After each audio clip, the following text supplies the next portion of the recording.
বন্ধুরা, knowledge tour with Somnath আপনাদের সামনে আজকের এই পর্বে হাজির করছে এমন একটি জার্নি, যে জার্নিটা আমাদের নিত্য পরিচিত বিভিন্ন ইংরেজি মাসের নামের উৎস নিয়ে। জানুয়ারি, ফেব্রুয়ারি থেকে শুরু করে ডিসেম্বর পর্যন্ত যে মাসগুলো রয়েছে ক্যালেন্ডারে, যেগুলো আসলে রোমান মাস, তাদের নামের উৎস কোথায় চলুন একটু খুঁজে দেখে নিই। তবে তার আগে একটা কথা বলে রাখি, ইংরেজিতে যে ক্যালেন্ডার আমরা ব্যবহার করি সেটা আসলে এসছে রোমান ক্যালেন্ডার থেকে, এবং সেই প্রাচীন রোমান ক্যালেন্ডার ছিল প্রথমে 10 মাসের ক্যালেন্ডার। এখন যেরকম 12 মাসের ক্যালেন্ডার, তখন কিন্তু ওই রকম ছিল না। শুরুতে যে রোমান ক্যালেন্ডার ছিল তাতে ছিল 10 মাস, এবং ওই 10 মাসের ক্যালেন্ডারে বছর শুরু হতো মার্চ মাস থেকে। এবং এই ক্যালেন্ডার আবিষ্কার করেছিলেন রোমান সম্রাট রোমুলাস। সেই প্রথম দিকের যে ক্যালেন্ডার খুব স্বাভাবিকভাবেই আমাদের থেকে ওটা আলাদা ছিল, এবং প্রথম বছর শুরুর মাস ছিল মার্চ। তো জানুয়ারি এবং ফেব্রুয়ারি এই দুটো মাস ওখানে ছিলই না। পরে নুমা পম্পিলিয়াস নামে ব্যক্তি, তিনি যোগ করেন এই দুটো মাস ক্যালেন্ডারের সঙ্গে। তো জানুয়ারি ফেব্রুয়ারিকে আমরা পেলাম তারপর থেকে। বছর শুরু হলো জানুয়ারি থেকে, কিন্তু তার আগে বছর শুরু হতো মার্চ মাস থেকে, যেটা বললাম। এবং 153 খ্রিস্টপূর্বাব্দে আমরা বছরটা শুরু হতে দেখলাম জানুয়ারি মাস থেকে, অর্থাৎ জানুয়ারি থেকে বছর শুরু হয় 153 খ্রিস্টপূর্বাব্দ থেকে। তো চলুন এখন আমরা শুরু করি জানুয়ারি মাসের উৎস কোথায় তার অনুসন্ধান দিয়ে। জানুয়ারি মাসের নাম এসছে রোমান দেবতা জানুসের নাম থেকে, এবং এই জানুস হলেন সূচনা এবং সমাপ্তির দেবতা। জানুস, তার আকৃতিগত একটা ব্যাপার রয়েছে, আমি বলছি পরে। এবং এই জানুস ছিলেন মূলত দরজা এবং তোরণের দেবতা, এবং ইনার ছবিতে আমরা দেখতে পাই দুমুখ ওনার ছবি, এবং যে দুটো মুখ দিয়ে একই সঙ্গে তিনি অতীত এবং ভবিষ্যৎ আগে পিছে দেখতে পান। তো জানুস যিনি ছিলেন রোমান দেবতা, তার নাম পরবর্তীকালে জানুয়ারির জন্ম দেয়। আমরা জানুয়ারি পরে চলে যাচ্ছি ফেব্রুয়ারিতে। এই ফেব্রুয়ারি মাসের উৎসস্থল রয়েছে যেখানটাতে, সেখানে আমরা দেখি ফেব্রুয়া এই শব্দ থেকে এসছে ফেব্রুয়ারি মাস। আসলে এটা ছিল এক রোমান উৎসব, এবং সেটা ছিল মূলত পিউরিফিকেশন বা পরিশুদ্ধির উৎসব। এবং ফেব্রুয়ারি মাসের 15 তারিখে এই ফেব্রুয়া উৎসব অনুষ্ঠিত হয় বা হতো, এবং সেই কারণে আমরা ফেব্রুয়ারি মাসকে ব্যাখ্যা করতে পারি পরিচ্ছন্নতার মাস বা শুদ্ধির মাস হিসাবে। সো ফেব্রুয়ারির ইতিহাসটা তো জানা হয়ে গেল। ফেব্রুয়ারির পরে কিন্তু আমরা এরপরে দেখে নেব মার্চ, এবং মার্চ মাসও এর একটা উৎস লুকিয়ে রয়েছে রোমান দেবতার সঙ্গে। প্রকৃতপক্ষে অনেক মাসই এসছে এই দেবদেবীদের উৎস থেকে, আমরা পরে পরে জেনে নেব। এখন দেখে নিই মার্চের নামের উৎস কি। রোমানদের যুদ্ধের দেবতা মার্স, এবং একই সঙ্গে মার্স বা যে প্ল্যানেট মঙ্গল গ্রহ রয়েছে তার নাম থেকে আমরা জানি এসছে মার্চ মাস। তো মার্চ কামিং ফ্রম মার্স। এবং প্রাচীন রোমে বিভিন্ন ধরনের উৎসব মার্স দেবতাকে কেন্দ্র করে অনুষ্ঠিত হতো এই মাসে, কারণ এটা ছিল সবচেয়ে ভালো ঋতুর মাস কোনো যুদ্ধ বিগ্রহ শুরু করার পক্ষে, কারণ ওয়েদার তখন বেশ মাইল্ড, বা খুব ঠান্ডা নয় খুব গরম নয়, এরকম অবস্থায় থাকতো। তাই যুদ্ধ শুরুর মাস ছিল এটা। এরপরে আমরা চলে যাচ্ছি মার্চ থেকে এপ্রিলে।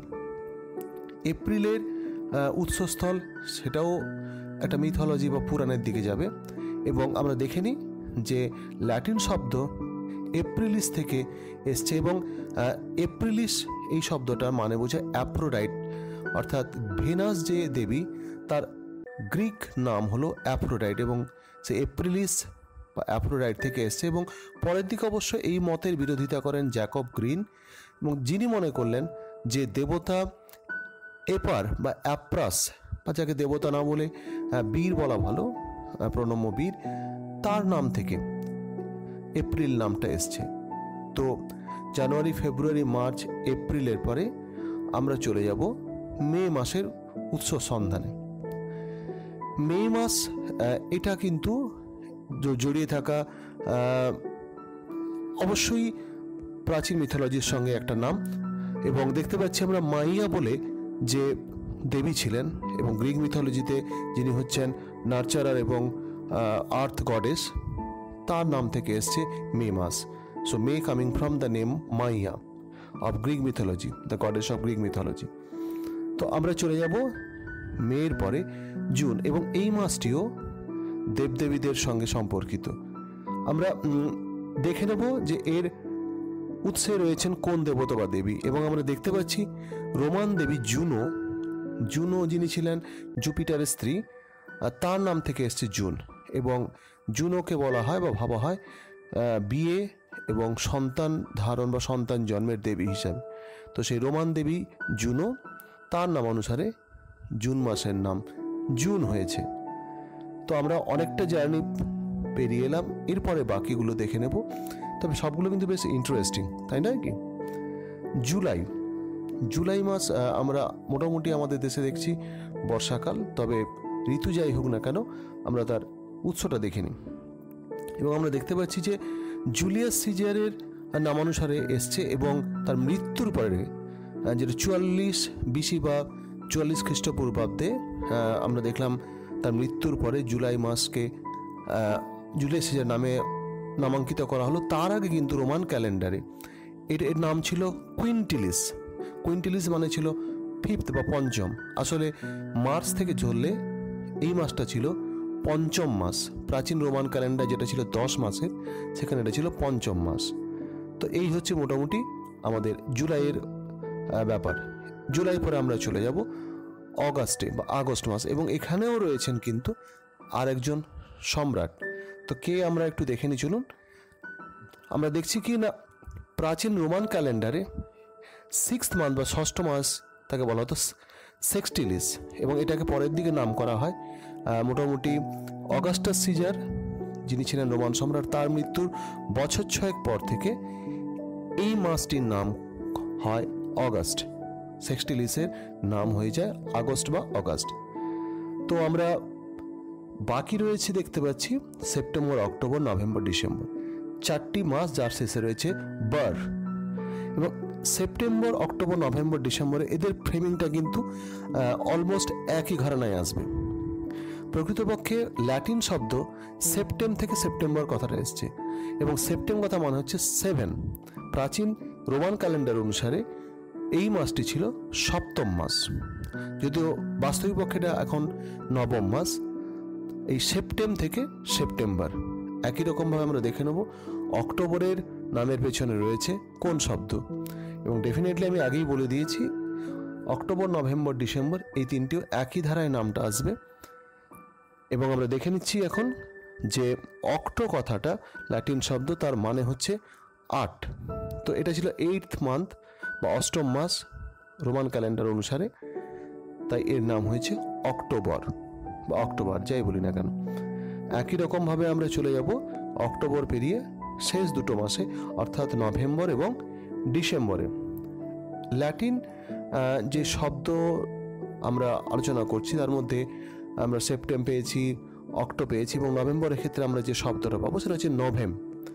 তো নভেম এটাও মানে বুঝতেই পারছেন স্বাভাবিকভাবে এটা 9 বা নবম, এবং রোমান ক্যালেন্ডার, প্রাচীন যে রোমান ক্যালেন্ডারের কথা প্রথম থেকে আমি বলে আসছি, সেখানে এটা ছিল 9th মাস বা 9ম মাস। কোয়াইট ন্যাচারালি এটা ছিল 10 মাসের ক্যালেন্ডার, এবং আর একটি মাস পড়ে আছে ডিসেম্বর। আমরা একই ধারা ধরে ডিসেম্বরে চলে যাব, এবং ডিসেম্বরের ক্ষেত্রেও আমরা দেখে নেব এটা ছিল যেহেতু 10ম মাস বা শেষ মাস প্রাচীন ক্যালেন্ডার অনুসারে, তো ডিসেম কথার মানে হচ্ছে 10th। ল্যাটিন ভাষায় ডিসেম কথার মানে 10th। তো সেপ্টেম্বর, অক্টোবর, নভেম্বর, ডিসেম্বর এদের নামকরণের যে রীতি সেটা একই রকম। তো আমাদের আজকের এই জার্নি, মাসের উৎস সন্ধান, এখানেই আপাতত শেষ করছি। কেমন লাগলো আপনাদের আজকের এই পর্ব অবশ্যই জানাবেন। একটু যদি সমৃদ্ধ হয়ে থাকেন